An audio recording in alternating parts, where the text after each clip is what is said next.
Yeah, I just clicked the button. Hello, everybody. We're going to do a little test here. You guys see this chat? I see you and you see me. Mm-hmm. I really want this thing to go away. No one else. If you want to close yours and come back in, I can stay in here to keep it open if that helps. Okay, there we go. Carrie Ann can see us. Thanks, Carrie. We appreciate you responding there. No feedback at all. It's really weird. We're like me and Becca and Katie having our late night work sessions, except for it's actually daylight for once. Great. There's Claire. Yeah. Okay. We'll give everyone a few more minutes. How's everyone? I mean, I think there's a delay in the chat, but has everyone been enjoying today? Hearing from Jody and Emily and Kelly all was so good.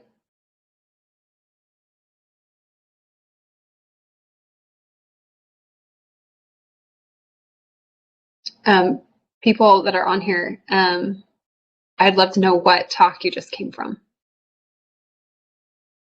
What first session talk you went to.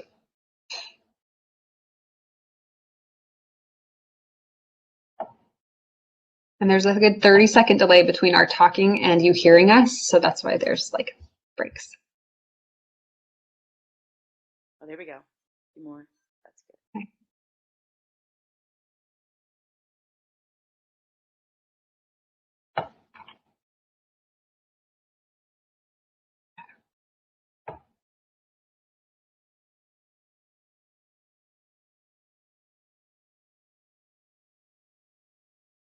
I'm gonna give it another minute.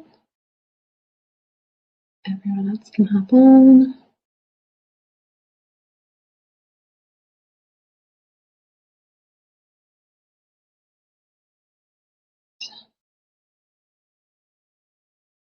Okay. You guys, I'm gonna start. Okay, I'm super excited about this chat, and I'm going to, hold on a second, guys. Gotta back this train up. Technical difficulties today have been not unconquerable.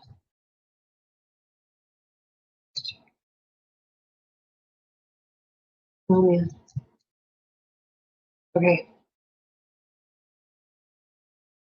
Hold on. Hold the phone, everybody.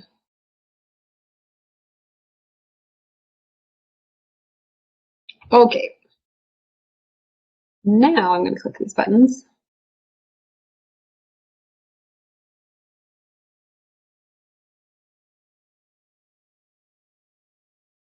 Okay, how's that? Good?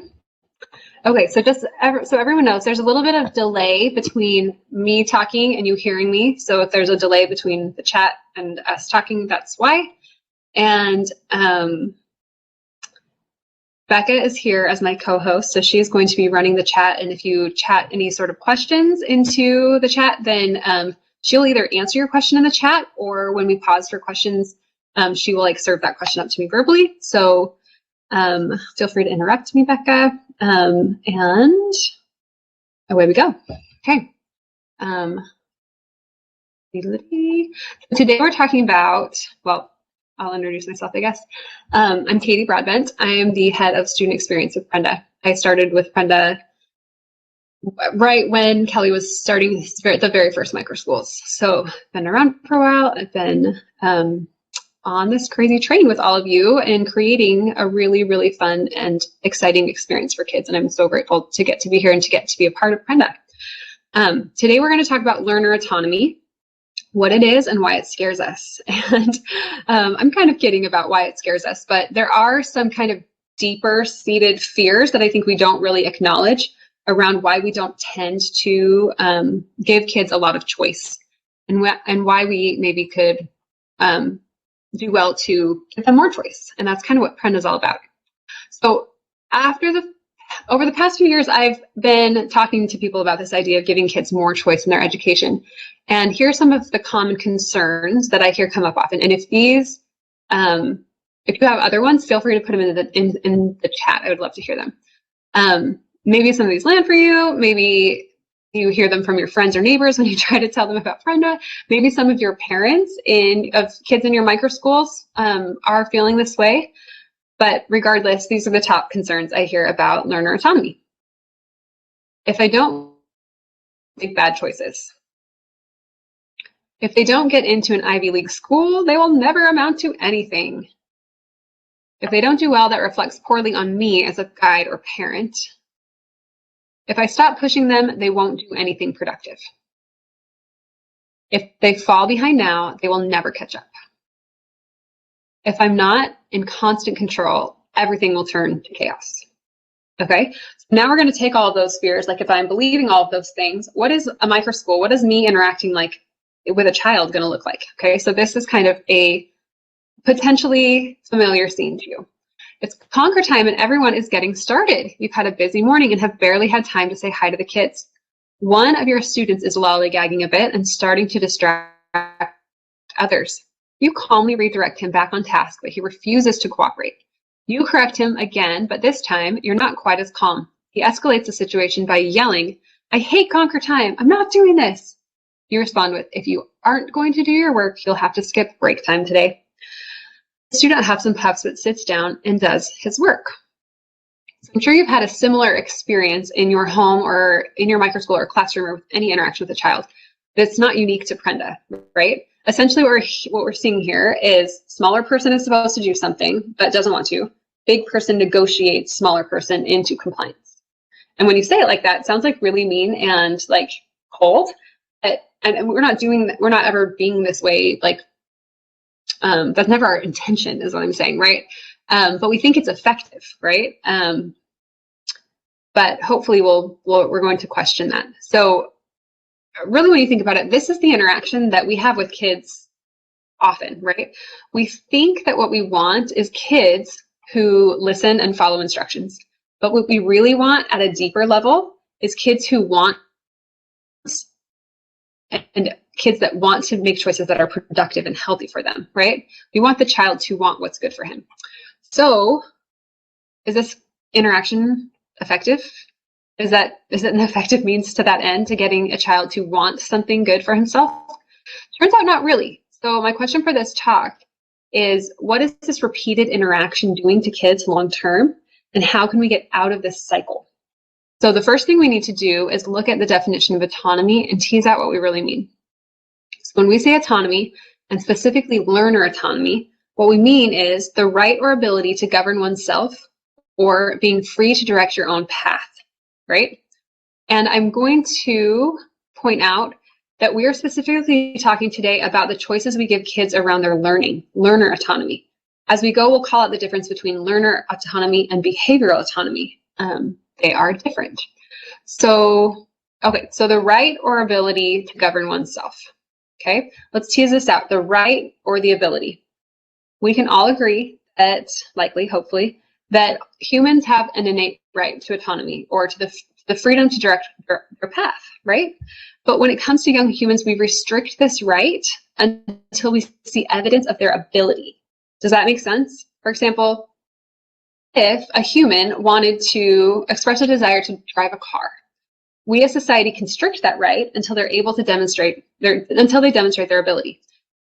Only after this is demonstrated do we really let them drive a car, right? That keeps society safe and it keeps that individual safe, constricting their right to do that until they've demonstrated the ability. So the question is this wrong to do? And I would suppose or propose that it is not wrong, that it is responsible. So in the course of helping young humans to learn to manage their autonomy wisely, sometimes we forget that the goal is to move them towards independence. So I don't even give them this is so funny. We don't even give them the practice they need to develop their ability. So this is the same, if we continue with our driving example, this would be like taking someone to the DMV for their license test without ever letting them drive the car around the block. expecting someone to suddenly be able to drive without having practiced in a safe place where they're okay to make mistakes is a little irrational, right? We're not setting that human up for success. This is kind of what we're doing in some sense when we let 18-year-olds graduate from high school, right? And we drop them into the real world of big kid choices after having heavily constricted their choice for way longer than probably we needed to. But we get caught in this habit of doing it, and it's hard to get out of the cycle. It's hard to get out of the assumption that they need us to mitigate to control their right to their autonomy. And there's probably like many reasons why we get caught in this cycle or a habit, but I think one of them is that we kind of have this false perception around the nature of education. So education is not an either-or situation. Like on one hand, we have what is referred to as traditional education. This is the rigorous world of curriculum, standards, lessons, plans, adult-determined schedules, pacing, and grades. And then over here, we have child-led education. This is the whimsical world of playtime and passion where there are no demands or requirements or lessons or tests. And what we are proposing is that there's not just two choices. There is this middle ground where joy and rigor are combined, right? They're not mutually exclusive. So, side note, I think Feinstein is great. And I also really like kids playing in mud. So I'm not trying to disparage either of these two things. I also want to point out that there very well might be a time in a child's life where what they need, the best thing for them, is traditional education. And there might be a time where all they need is mud and no requirements. Like both of these things are good. All of the spectrum is good and healthy for kids. Also, I'm not trying to say that like every school that has teachers and desks falls into this category. There's blended occurrences of this across the board. I'm not trying to say that any experience that involves mud means you're not doing any academics ever. These are kind of like straw men, right? It's either this or it's this, but really like everyone's experience is so much more blended than that. And I'm just trying to say that Prenda is in the middle of these options. Many other educational experiences and approaches also fall in the middle. We're not inventing the middle or anything like that. And I'm not even saying we're the best in the middle, that we're the best for every child. I'm just trying to give a framework for the educational landscape. It's interesting to evaluate different educational opportunities on the spectrum of how adult or child-led it is. It's just an interesting question to ask. So, how do Prenda guides create this happy medium? And we've already talked about some of these things today. So some of them will be familiar to you, which I'm so excited about. But the first one is connection. Sorry. Okay, so Emily talked about this a little bit, and we're going to dive deeper into this science. So hang on to your hats and your brains. So some of this will be a review, but this essentially is your brain or a child's brain. And within the brain, there are 3 mini brains. The first is your survival brain. Right? This is the brain that keeps you alive. It keeps you breathing, it keeps your heart beating, it handles your sleep-wake cycles, hunger, and safety. And the question this brain is asking all the time is, you guessed it, am I safe? The next brain we're going to talk about is your thinking brain. This front part is called your prefrontal cortex, and it's in charge of forethought, empathy, impulse control, consequences of your actions, follow through on a plan, self-control, goal setting, attention, conscious thought, all of these things that we are that are very important to being a human. The question that it asks is, what can I learn? Now let's talk about this middle part here. This is your emotional brain. It's in charge of psychological safety, acceptance, and approval, and can trigger less than appropriate responses, like yelling at someone or hitting someone. That stuff never happens with kids, though, of course. A well-developed and connected thinking brain can actually manage this emotional brain. For example, if your emotional brain is triggered by something that scares you, your thinking brain can evaluate the threat and tell your emotional brain if it's actually life-threatening or if you can just calm down about it. And the question that this middle brain or emotional brain is asking is, am I loved or am I accepted? Okay, so all of this is great, but what heck does it have to do with Prenda, right? Well, we expect kids to be making good choices, to set goals, to keep themselves on track. We're inviting them into an environment where they can have the opportunity to do all of those things and to develop those skills. We're inviting them to keep themselves on track, to have long-term vision for their lives. So what brain are we inviting them into? That's right, your thinking brain, right? So because this is what we're asking, it means that it's on us to help kids get into their thinking brains and to stay in their thinking brains. Because this is the brain that enables the student to make good choices and to be their best selves. This brain is so important. So the kicker here is that these brains operate in ascending order, right? If the needs of the survival brain are not met, emotional and thinking brains are more or less offline. You experience this when you're hungry, right? Like, you don't care about work. You're not your best self. Like we have an expression about being hangry, even because the needs of the survival brain are not met. Or if you're running from something, if you're very scared, you're not going to have the brain capacity to think about fractions or something like that. And this is actually, like when you're in a class or when you were going to school and the teacher suddenly calls on you and asks you a question and you don't know the answer. You know the answer, but you can't find the answer. It's because there's been an adrenaline release because now you're on the spot and you don't have access to your thinking brain, right?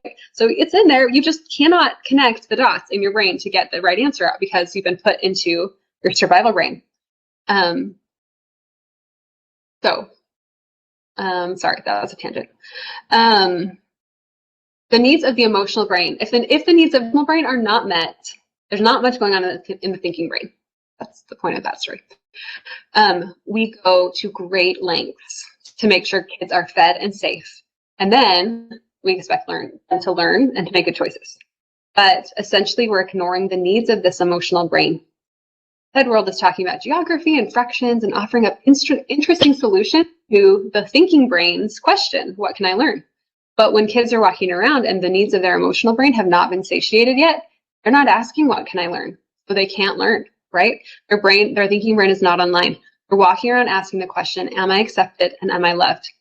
So that's why at Prenda we talk about connection and relationship building very seriously. When we build relationships with kids who are off track, instead of forcing, bribing, or punishing, we're actually giving them the thing that they need to move into their thinking brain and to make better choices. If we respond to their off-track behavior with punishments, shame, or use fear or threats to get them to comply, we actually push them further into their emotional and survival brains. So I'm not saying you can't be firm and clear with kids, you totally should, but going the connective route actually solves this problem, right? It solves the root of the problem. Okay, so that's the story behind connection and how to set kids up to handle their autonomy well using connection. And there's all sorts of good things in guide training in the Culture Handbook that go through how to do this. So I won't go into that now, but super, super important. The next thing, Becca, interrupt me if we need to stop for questions. Okay. The next thing we're going to talk about is cause and effect. This is a really interesting thing to think about. Okay, so here we have a cause and effect cycle. Students need meaningful cause and effect cycles for healthy brain development. And this cause and effect cycle term is literally just something I made up. So don't Google it or anything. You won't find any academic research around it. So this is my made up term or cycle process for making a choice, implementing a choice, experiencing the result of a choice, and then reflecting on that result. Then it repeats. Then you make another choice based on that reflection, right? So what do you think would happen if a student made a choice and implemented the choice, but instead of getting to experience the results of that choice, a well-meaning adult swooped in and implemented a different choice because the student's choice was not good enough? Would the student get to experience the result of their choice? No. Would they get to experience? They would get to experience the result of the adult's choice, which would they would likely learn through that. My brain is like going a million miles a minute, just so you know. what kids learn when we interrupt this cycle is that essentially they're either, I'm not good at making choices, clearly, because every time I make a choice, someone comes and changes it, or my choices really don't matter. Because if I make a choice, someone's going to intervene. Kids are in this situation so often. Most of them have pretty much just stopped trying to make choices, and they're just passively waiting for the next direction from an adult, which is, I think, a lot of times when we get kids in microschools that have been in other educational situations where like that's the ask of them, like sit still, listen, and do as you're told, essentially, they're used to not trusting that like their choice is going to be respected or allowed, right? So don't even try, which is sad. And that you kind of have to like build that trust that like their choices are going to be respected and encouraged before you'll kind of see kids come out of their shell and be their real selves. Side note, obviously there are times when you should absolutely swoop in and unchoose something for a child, especially around actions that will hurt them or hurt others. Remember, we're talking about learner autonomy, meaning that kids should have a lot of choice around their learning. This does not mean that they are on their own or that every choice should be given to them. If you are giving a student choice where you really aren't okay with the outcome, it's probably better to just not give that choice in the first place. For example, if I'm going to let my 8-year-old choose what we have for dinner, but I know in the back of my mind, like if you say mac and cheese, like I'm going to change the choice. I should just choose it's better. It's better for him and it's better for me if I just make the choice for that, if I'm not really giving him a true choice. Or I could give him limited choices. So I could say, do you want to have hamburgers or spaghetti tonight? So I'm okay with both of those options, right? So he can then choose, and I won't negate his choice, and he can learn that his choices matter. When we don't do this, when kids, when there's lots of choice negating by adults, what happens is pretty much turns the child's life into a giant game of guess what I'm thinking. Like, have you ever been in a class where a teacher asks a question and you raise your hand with like an excited comment, and then they're like, no, that's not what I was thinking. It's like, oh, like I didn't know there was like a right answer to this opinion question, right? So whenever I'm in a class, as an adult, this happens to me. If I'm in a class or something and I raise my hand and my comment isn't like incorporated into the discussion or validated, I learn that my contributions here are not valued and I'm not going to make them, right? Like, oh, this is a class where there's one right answer and we can just sit passively and receive. So we don't want to play guess what I'm thinking with kids. It's not fair to them. If you have not read this book, I'm sure you've heard like everyone on the Prenda team talking about it.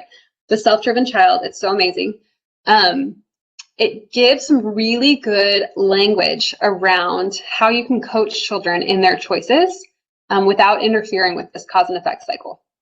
So this is a quote from Self-Driven Child. It says, so you might say something like, I trust you to make a good decision, and this will ultimately be your call. So you're giving them your choice. But I want to be sure you make the best possible decision, so I'd like to help you think through the pros and cons of either option. I also want you to talk to people who have more experience and to get their feedback. Finally, I think it's important that we talk together about a possible plan B if your decision doesn't go the way you want, right? So you're essentially kind of acting as their prefrontal cortex here in helping them think through things, but then you're handing them back the choice. And it's really interesting in that book, it goes through a study that gave really like a really pitched like a really intense experience or like situation to kids who are 9, kids who are 14, and kids who are 21. 21 is not kids, but and had them choose what the person should do in this situation. And the vast majority of the younger kids made the same decision that like a clinical psychologist would have made. It's really interesting, like given the right information and being able to like weigh the pros and cons, like even 9-year-old kids make really good choices in serious situations, according to this study. And I thought that was really eye-opening. Okay, so essentially like the whole point of this is that even if the kids make bad choices, if you allow them their full cause and effect cycle, what they learn is that their choices matter, which increases the likelihood of eventually them making a good choice.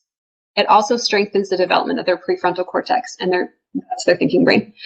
And it increases their internal locus of control, which is a new word for most of us. And it's a really important concept. And there's a little joke. We were talking about this. We're doing a company-wide read of The Self-Driven Child right now as a book club. And someone on the team thought that the word was lotus, and then someone else thought it was locust. But it is locus, as in like location. So this is the third reason why giving kids more autonomy is so healthy for students. Psychologists have found that there are essentially two major ways we walk through life, right? The first is with an external locus of control, seen here on, and this is where we feel more or less like everything is happening to us. Or on the right here, we have an internal locus of control where we feel like our actions really matter and that like that we have more power in determining what happens in our lives. So here's what it sounds like in a microschool. If a child has an external locus of control. Ready? Khan Academy is wrong. You're making me so mad. I'll never be able to do this. It's just too hard. People just don't like me. Is this right? Is this right? Is this right? If you've ever had one of those where they're always checking in with you every time they move. And this is also associated with a fixed mindset. Then an internal locus of control is the opposite, where it sounds like this. Looks like I just don't understand this yet. When you yell at me, I feel frustrated. This is going to take a lot of work to master. What could I do to make more friends? I'm confident in my choices, but open to feedback. And this is associated with a growth mindset. So when you are constantly handing students choices, they learn that their choices matter, and they develop this sense that they're in control of their lives. And this is really good news because having an internal locus of control, psychologists have studied this, and they have found that this is associated with some really incredible outcomes. Increased academic achievement, decreased anxiety and depression, stronger leadership, and decision-making skills. Like, we want all of those things for our kids, right? So this is like a huge shortcut. If we can just focus on getting them to have an internal locus of control, all of these things will increase. So instead of going the route of direct instruction for leadership techniques or more intense academic programs, we can just focus on giving kids a better sense of control, and we'll get all of these improvements. Okay, so now we've covered connection, cause and effect cycles, and the importance of an internal locus of control. And the last thing we're going to talk about is how to give choice gradually. Becca, shout out if there are any questions or if I should keep going. We're going to talk about something called the V of responsibility. And we've thrown this term around in Prenda before. This might not be new to you, but essentially the idea that students are at different levels of being able to govern themselves well is really important. Some students need limited choices at first to help them become able to manage themselves well, and then they can be given more and more choices as they mature. So here we see this V sideways, it's a V. At first, the guardrails are narrow, and students have a limited scope of choice. And as they learn to manage those choices well, these guardrails can be widened, and more choice can be given, right? So you'll see the learner here making choices that are within the guardrails of their V of responsibility. And as you're noticing students and their behavior, you can ask the question, where do my students need more structure, right? Where are they floundering? Where does it seem like this is too much choice? They don't know what to do. They're not being successful here. How can I scaffold that for them a little bit at first, and then give back more autonomy so that they can handle it better? So where do my students need more support and structure? And then where can I open things up and give more choices, right?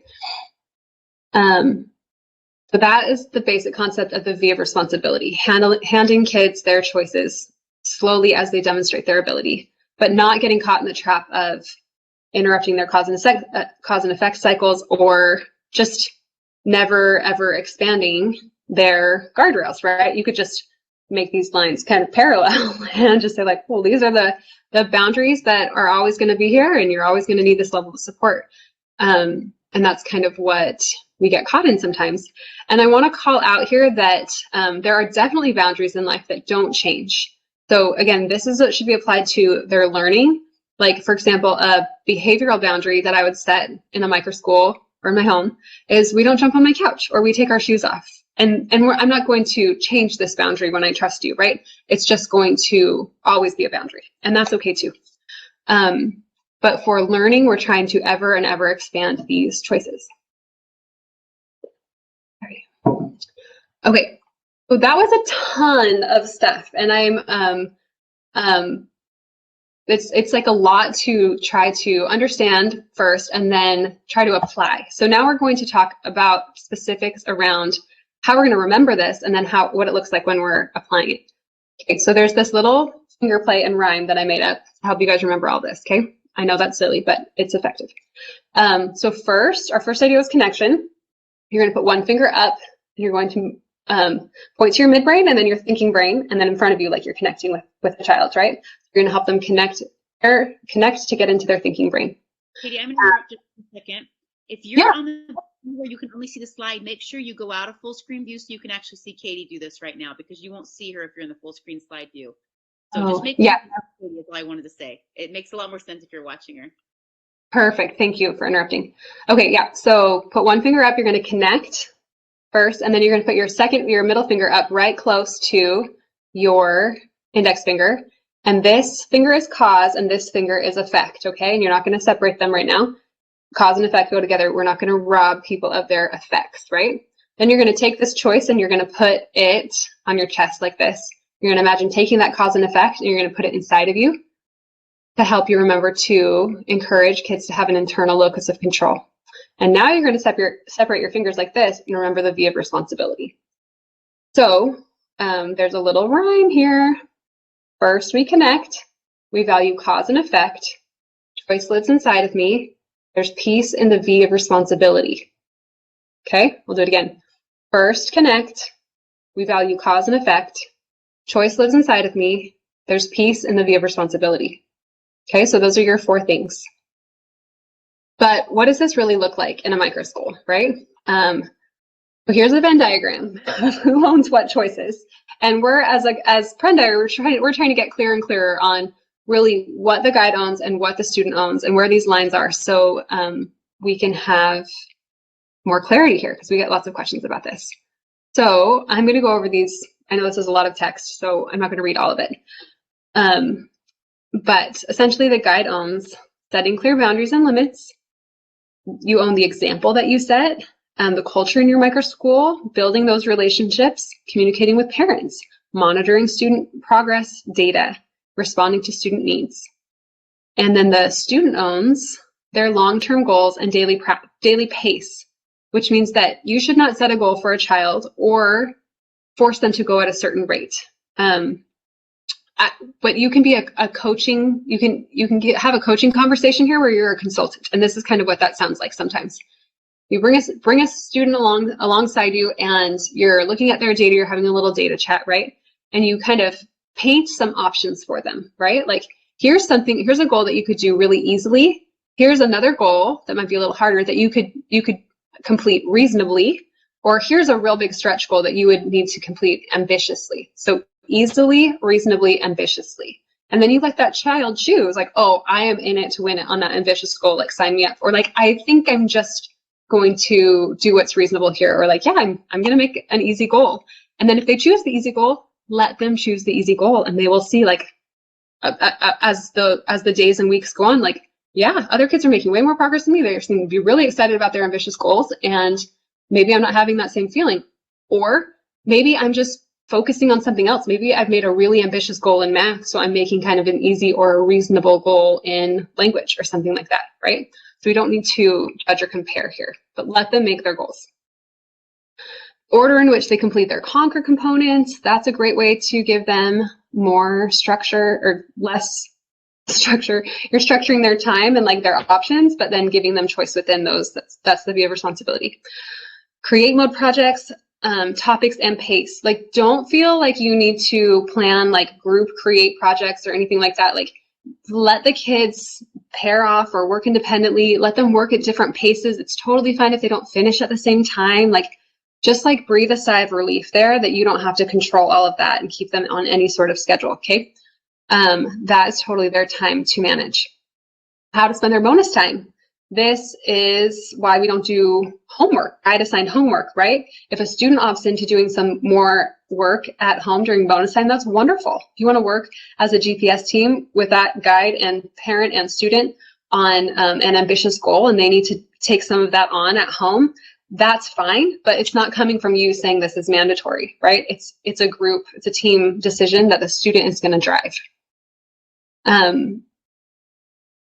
Okay, these are my favorite two. The poor results of their inaction and the good results of their hard work. And we're going to go back to our scenario at the beginning and kind of rewrite it to how maybe it could go better if we applied all of the things that we know, okay? So if we connect, if we value cause and effect, if we support an internal locus of control, and if we use the V of responsibility appropriately.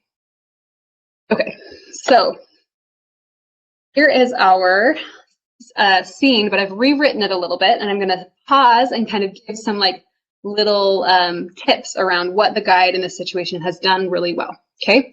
And then it's kind of like a choose your own adventure. We're going to do another one next where the student makes a different decision.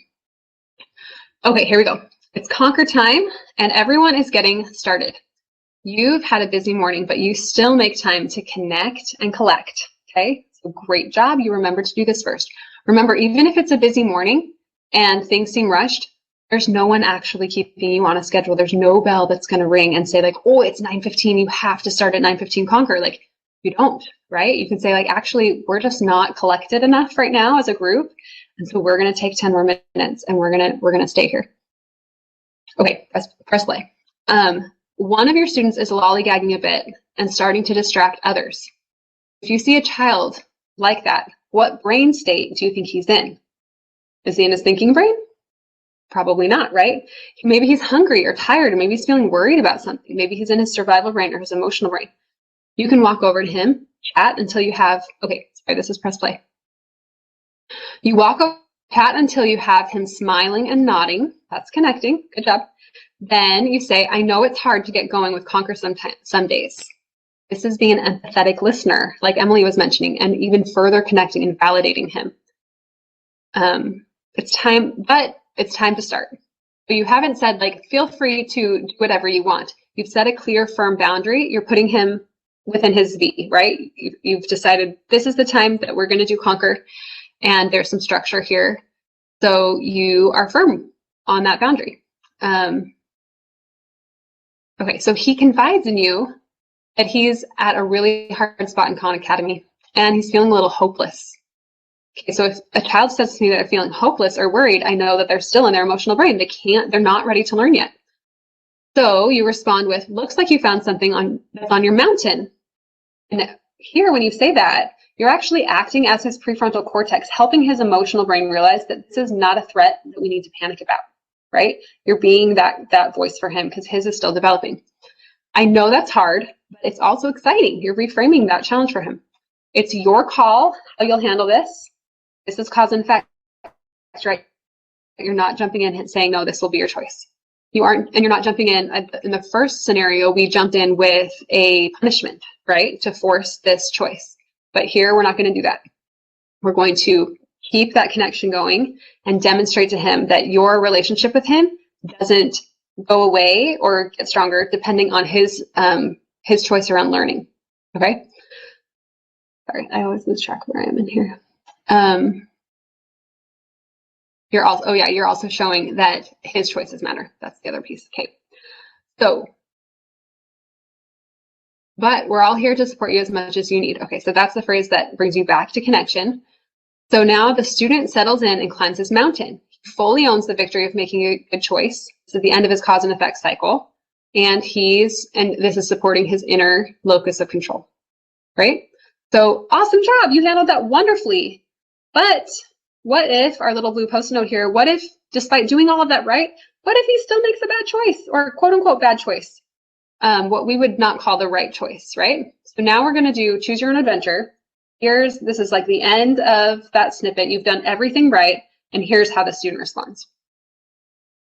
Okay. you've done everything good. Okay.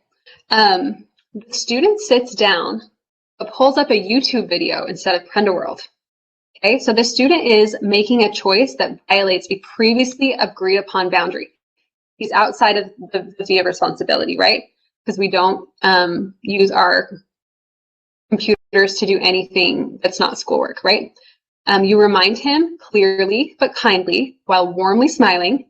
And notice that you're not undoing all of that disconnection work. As soon as you give a student the idea that like I'm upset with you, like you have disconnected, right? And now he's thinking, am I accepted? Am I loved again? We've unsatiated the emotional brain when we react like that. But you remind him that YouTube is out of bounds for conquer time. If he doesn't want to do conquer work, he can choose to read or draw quietly, but he may not distract others, and he may not use his computer inappropriately, right? So you're defining his V for him right now. We've already decided that these are the boundaries that we'll live in right now. So you're applying these strong guidelines and keeping the student in the boundaries you've already set, but without losing that connection. If the student grabs a notebook and sits on the couch, drawing for the duration of conquer time, he accomplishes none of his goals. Now he's experiencing the results of his choice. The cause and effect cycle is coming to a close here. Okay, so that's where he's in his cause and effect cycle. Sorry. When conquer time is over, you lovingly invite him to participate in collaborate mode. You don't shame him or punish him or bribe him in any way. You're staying connected. Good job. You're again reinforcing this idea that his behavior around his learning has not damaged your relationship with him. So at the end of the day, during struggle and success meeting, the student hears others celebrating their conquer wins, and he reflects on his choices. Here we are. You didn't rob him of his cause and effect, and he is right there with you. My struggle today was not hitting my conquer goals. I think I want to give it a try tomorrow. Everyone cheers him on.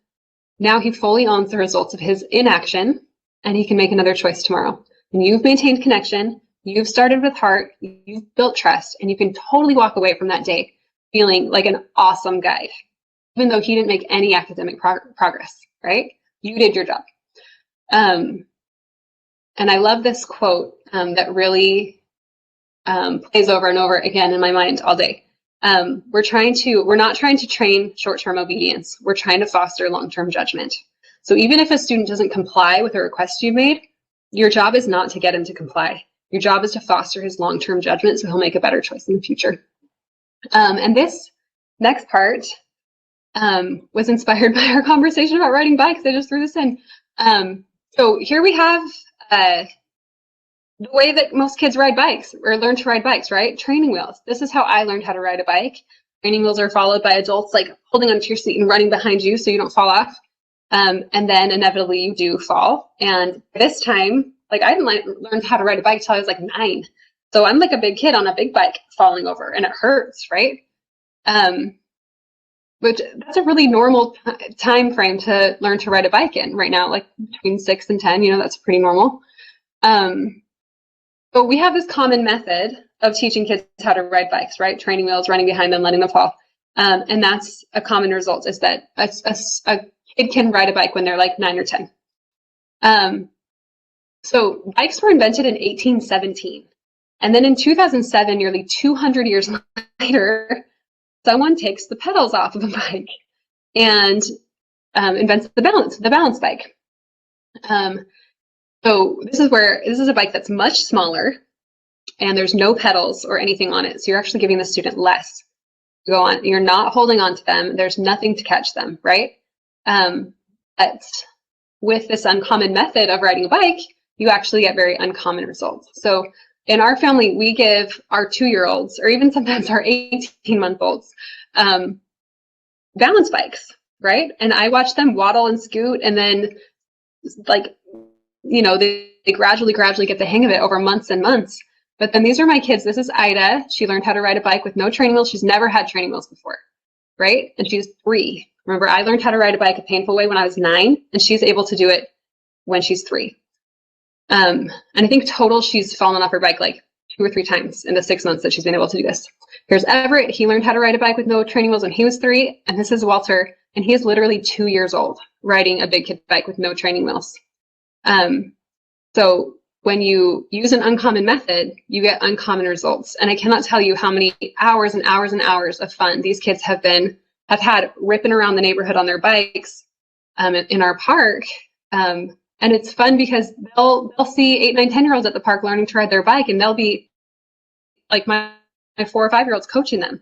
And it's just wonderful how when you give the student the mechanism and the machine that they need, that is actually it's not less supportive, but it's better matched to their current ability, right? They're given the opportunity to figure out balance for themselves instead of been given training wheels and someone holding on to them. You get these amazing results. And so analogy is that Prenda is to education what balance bikes are to riding a bike.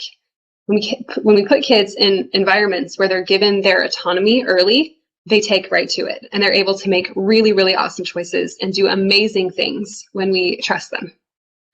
So that's all I have. And I'll turn this off, and we can do questions or discussion or anything. One question that was asked, Katie, that I said we'd address afterward. Paul Nicholson asked, how do we determine, no, excuse me, wait, is this the wrong one? Sorry, Paul Nicholson, this is the one. I went too far, hold on. That's not the one I was looking for. It was about 2 kids in create time. They always want to work together, but one always dominates the other. There we go. How do you handle the students that always work together and create, but one is dominant and controls the other student? Any suggestions you'd like? Yeah, I would totally. And 100 different ways you could solve that problem, right? I would pull that dominating student aside and give them a coaching conversation around, like, I would talk to them about, depending on how old they are, like how it's important to have other kids make choices and to steer the boat sometimes, and how that's helping, how they're being a good friend when they are letting other kids make big choices. Becca, what would you say about that? I'm sure you've seen that in your classroom. I have younger kids, so we don't work together and create, but frequently, like when a child tries to help another child, they'll just give the answer, or I'll ask the question to one child specifically for that. We're reading out loud and I want it. And someone else does out the answer. And we have a culture of, we don't steal learning in our class. And I'm pretty firm about it. Like, oh, what you just did was stealing that person's learning. And just like pointing out, like, you took that opportunity so that they know, oh, yeah, I wasn't helping. And, and I'll even say, and I'm so glad you know the answer. I know you know the answer. I just needed to give this child a chance to answer. So that's on a smaller scale. But that can be a helpful way to go around with it. Someone else asked the question about how do we tell the difference between laziness and I think that what speaks, we talked a little about that in chat, but I said because it was right before you got into your final example, I said, this is coming, don't worry. But I think it's also important to point out, remember Katie's brain talk from the beginning about I like to use my hand to do it, the reptilian brain, the emotional brain, and then the learning brain. If that's not being met, maybe why is that student feeling lazy? Like, what's really going on there? Because he can't access, just like your hand can do so much more with your thumb and your fingers together. If you cut the thumb off, like, I have really limited capacity here. And if my basic needs aren't even being met, then I have no access to my hand. It's cut off, if I don't have this connection here. Yeah, I would question that a student is lazy. I think there would be something else going on that's manifesting as laziness, but it's kind of like when a plant isn't doing well, calling the plant lazy doesn't help. Like, we really need to go down to the roots and see what's the issue. And so I would pull that student aside and coach with him a little bit and say, like, hey, I'm noticing that during our working time, like, that you're not setting goals or you're not working on your goals. And I just wanted to, like, hear from you, like, what's going on inside of you? Like, what are you thinking when we're in that situation? And then just let them talk, and hopefully they'll give you, like in our story, that student confided that, like, they were worried about Khan Academy. So, like, if you have a secret worry, you're just going to put up a hard no wall. Like, I'm not going to do anything because this is stupid, or like, oh, I just don't feel like it. Those are like the symptoms, but what's inside is different. Yeah. One comment that I had. One time I watched a child who I thought could totally do his Lexia skill builder, and he was not doing it. I could not figure out why. Like, he seemed to be doing fine and everything else. And so I just took the chance to mention it to his parent as she picked up that day. And she mentioned it's not diagnosed, but she's like, I'm pretty sure he's dysgraphic based on his previous schools. And that was a huge, like, just, okay. And so I viewed it. So the next skill builder, I let him do online digitally as practice. And then this next skill builder he's been on, he and my third grade son happened to finish at the same time. And so they're doing it together as a team, and it's very motivating. So it really is a unique scenario. And I'll leave on that one, but because we have some other big questions. Someone asked, how or when do we account to parents if their student is content to sit and do little each day? This is a big one. I know everybody feels this. So it's kind of like two-pronged, right? One, Prenda is going to start doing a way better job educating parents about what they should expect you to do, right? So we have a lot of parents, especially because of COVID coming in, they're not like amazingly bought into our like philosophy or whatever, you know, they're like here in like an emergency situation, right? So bless them, no judgment at all. But they're expecting you to deliver results, right? Because they're used to hiring educational institutions to educate their kids, and that like the burden of proof and moving forward lies on that entity. So we're trying to help our parents understand like that really isn't even your job. Your job is to communicate with the parents about what you're seeing, but it is the child's job to move themselves forward.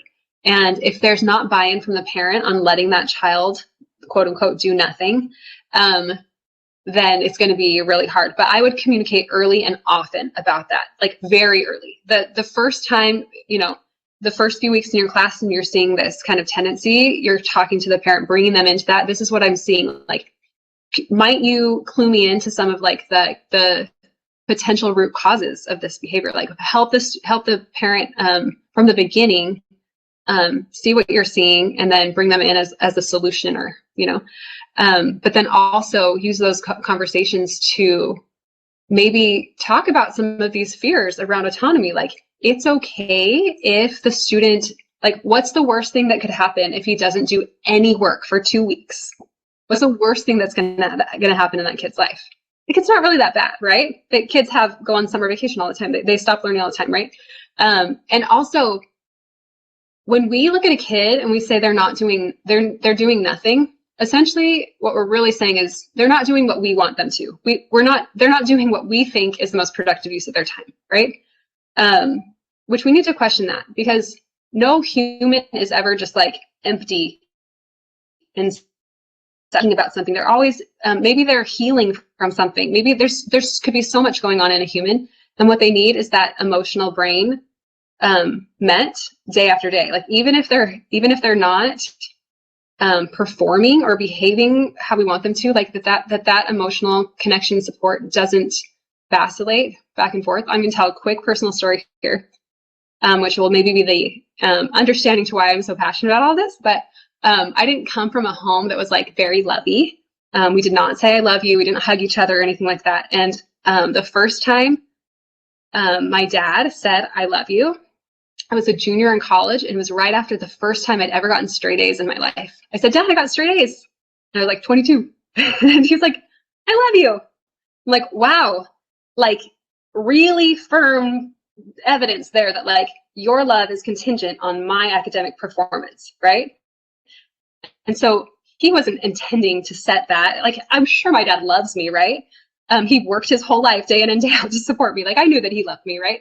But to him, academic improvement and achievement was love, right? So we don't want to set that, we don't want to unconsciously be setting that expectation that like, when you move forward in Lexia, I'm happy and warm with you, and when you don't, I'm cold and distant, right? Like, that's not what the kids need. The kids need to be loved uncontrollably, like just someone to think that they're awesome, even if they're having a hard time for a few weeks or months even, right? And that's really okay. Someone asked if they have more questions, how do we reach out for answers, and who could they reach out to? Some immediate thoughts that came to my mind. Of course, there's your guide mentor, who may or may not be an expert in this and might be struggling just like you, but that's a starting place. The other place that is really a self-directed course in this whole idea of connective relationship building is the Culture Handbook. And so I just double checked while we were here. You go into Prenda World, in your guide account under resources, scroll down to Culture Handbook. You can find hours of videos there from a coach, Andy Martineau, who works specifically with this with parents a lot of the time. it's doing something like that that's so self-directed in your own learning is really powerful, because it really helps you find where the cracks are in your personal foundation, because everybody's are going to be different. What I struggle with is going to be different than another person. Having this holistic view is really, really cool to find your places that you're struggling. So those are 2 places I would say to go. Would you like to add anything there, Katie? No, that is the Culture Handbook is seriously the most underutilized tool. Like if you want to become an amazing, inspiring, connective, like amazing guide, like just go get in there and listen and do the activities. And that is like, we're going to make it more accessible and stuff in the future. But that is super key. And I thought of another thing around kids not doing anything. And now my mind is blanking. I just saw someone had something that jogged my memory.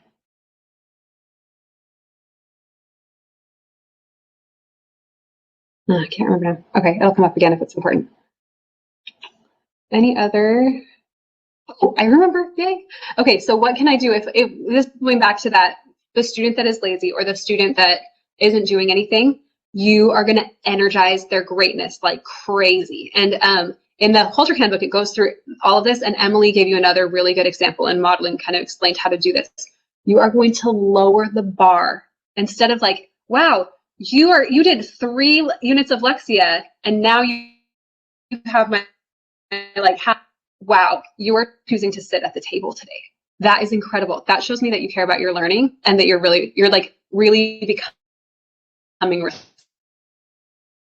Label that for them, no matter like any little direction they take. Like, I'm so glad you came to class today.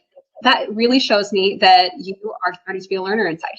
And you're just going to label those attributes of greatness for them in any little degree. And they're going to think like, oh, that felt good. Like, I just did this little thing and like, that was the right direction.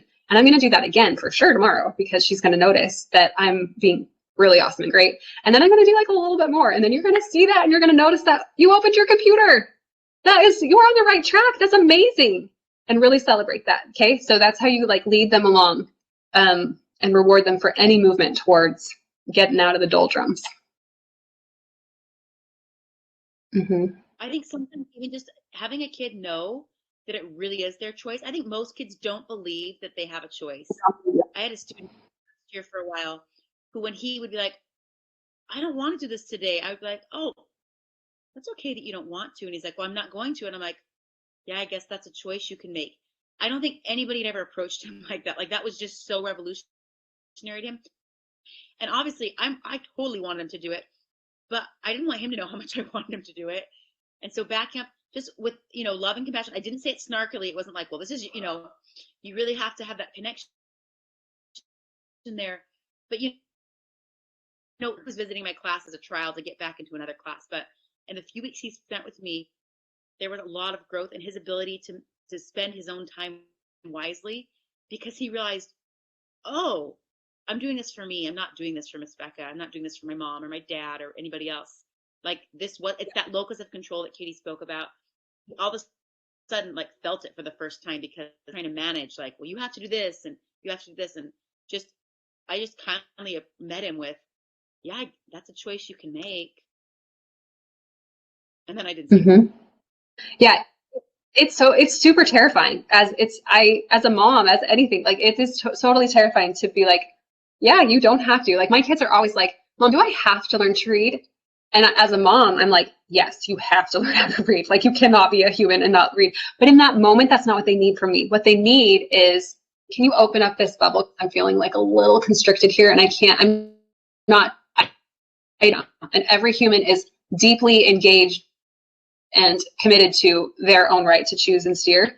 So what I tell them in that moment is, no, you absolutely don't have to learn how to read. It is totally up to you, because I know that that's a moment in time, right? And maybe even if they take a break from learning to read for a week or 2 or a month, whatever, they're going to circle back to it, like, because I'm constantly setting that example of like, look at this amazing book that I'm reading. And like, when they sneak downstairs and they're like seeing what the adults are doing, like, I'm sitting on the couch reading a book, right? Or I'm going to the grocery store and I'm writing down something and I'm like, oh, I need my list because I need to remember. Like, and we'll play a little game. This is fun to do with K2s. Like, I will buy anything for you at the store if you write it on my list. So if you can figure out how to write cookies, I will buy you cookies because it's on my list. So that's a fun little trick. But really, and allowing kids to quit things. We have this like obsession around like never quit, never give up. But sometimes just telling them like, yeah, why don't you quit that? Like if it's not making you happy, it's okay to quit, you know? And even though what that does is like, imagine, I wish we could do this in real life, but if you put your hand up against someone's hand, if I could pretend you're gonna touch my hand. It's not gonna work on Zoom. So if you're pushing against something, it naturally pushes back, right? But if you are just lightly touching here and then you start pulling away, this hand, the other person's hand naturally follows you, right? So what you're doing is when you say, yes, you have to, you're pushing back. And the other person thinks, no, I don't. It doesn't even matter what the thing is. They're just pushing back to push back because they're fighting for their agency in that moment, right? But if you say, yeah, that's fine, don't even worry about it. They're like, wait, that's in my best interest. Help me do that, right? So like, I want to go with you. And that's what like guiding really is, like, let's go this way. And it is a very tricky balance. And I totally understand that it is hard to figure out. And you could feel that like fear of like, what if they don't do anything? And that's very common to all of us. We're all there with you. One thing I want to wrap up with, because the question came up, they said, yes, like the answer, like struggle is this. And I see that the answer is the V of responsibility, but I just, as an adult, I struggle with it. And I just want to first affirm you that you're completely normal in that. Like, please give yourself some grace.